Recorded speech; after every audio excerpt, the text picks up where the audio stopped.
So, Nihei most probably might be my favorite villain of the series.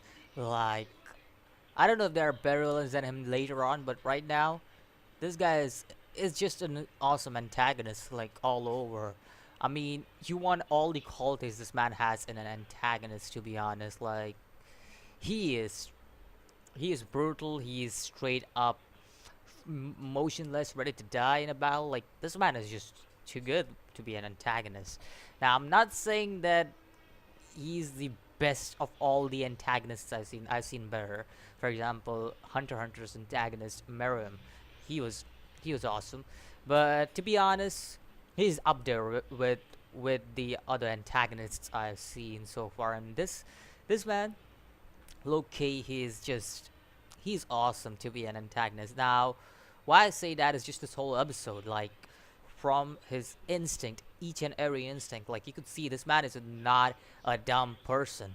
He is a hunter, a possessive hunter, like legit. This man is just an awesome, like he's just ready to kill at any time. And like in the previous episode, he just had one bullet in his gun all the time. He just has one bullet, and if that bullet misses, it's a life and death situation. Like this man loves to get thrills, and to be honest, this is most probably a very building up episode. And for build up as episode, this episode was quite thrilling. Like the way the episode was just like that build up for Sugimoto versus Nihei is just awesome. Now let's talk about what the motive of Nihei in this episode is. Basically, Nihei, his motive is to basically kill Raytar with this other guy, the guy who Raytar and Ashriba basically defeated or basically knocked out. And you see that this guy is from a clan basically whose origin is unknown. Like he's a tribe. He's just like the Ainu, and he basically looks like a tribe. So it may be a possibility that we will get into this tribe later on, like get more information on this tribe. I think so the tribe's called Makara or something. Makara, I think so that's what the tribe was called. So yeah, and we may get more information of him later on. Then we also see Nihei basically is one of the guys with the tattoos.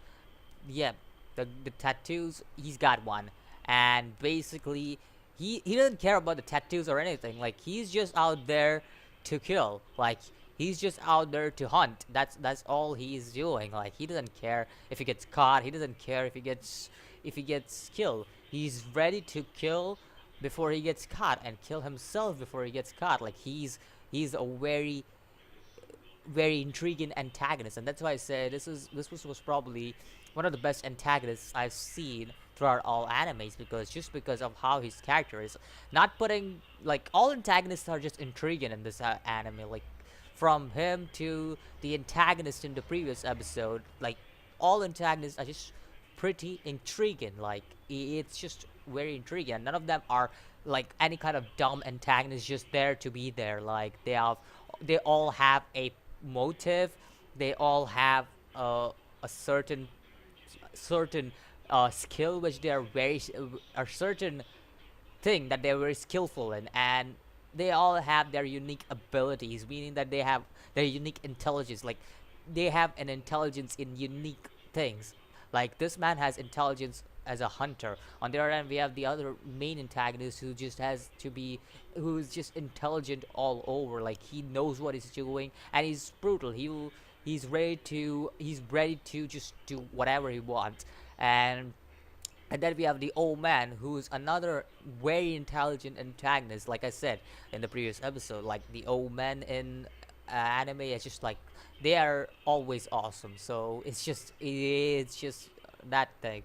Now, speaking of all of this, we also come to know about Nihei's past, and again, very intriguing. Like this man is just ready to kill.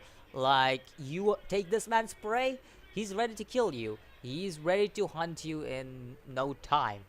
And also, the way he put out Raytar, like he was ready to get out Raytar. If it wasn't for Ashripa, I would say that a Raytar would have just like died. Like he would have died in an instant. Looking at that, another scene I really liked in this episode was Raytar just like going in there and just taking out the deer. Like it's like nothing. Also, how Sugimoto sees the same survival instinct he has, kill or be killed, and to survive. So the same survival instinct he has in the deer. Like he wasn't ready to give up. He wasn't ready to die. So he basically saw himself in deer.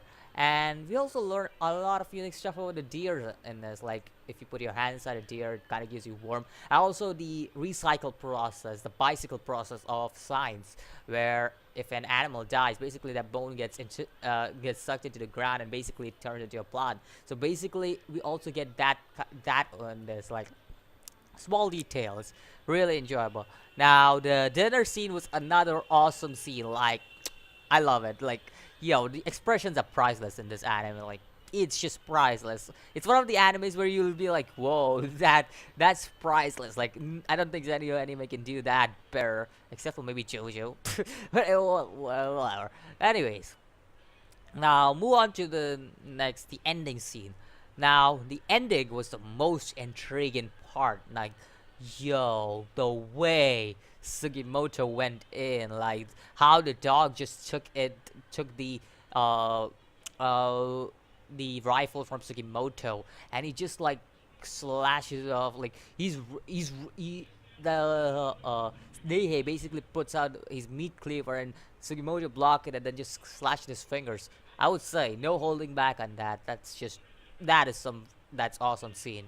Like that is some awesome scene. I also like how Sugimoto is like, I'm immortal Sugimoto. I love it. Like yo, this man is just awesome. Like he's just awesome as a way he is, and that's why I like him as a like he's my favorite character of this series. Basically, that's the reason why.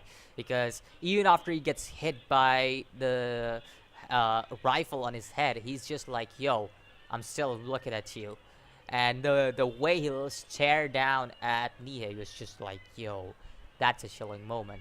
Anyways, all over this episode was just brilliant all over, like a build-up episode. For a build-up episode, to be honest, like this is just an awesome, because we know next episode where there is when real stuff goes down, and it's really intriguing. Let's see what happens in the next episode, because I'm ready to see what happens in the next episode. Let me know what you think about this episode in general. Let me know what you think about Sugimoto's finale scene. Let me know what you think about Nihei in general. Like, do you think he's one of the best protagonists, or do you think he's not up there with you guys? Let me know what you think about the series in general, because I don't know how many episodes the series is at, but my guess is at 12. So let me know if you know how many episodes the series is gonna have, and I'll see you in the next video. As always, peace.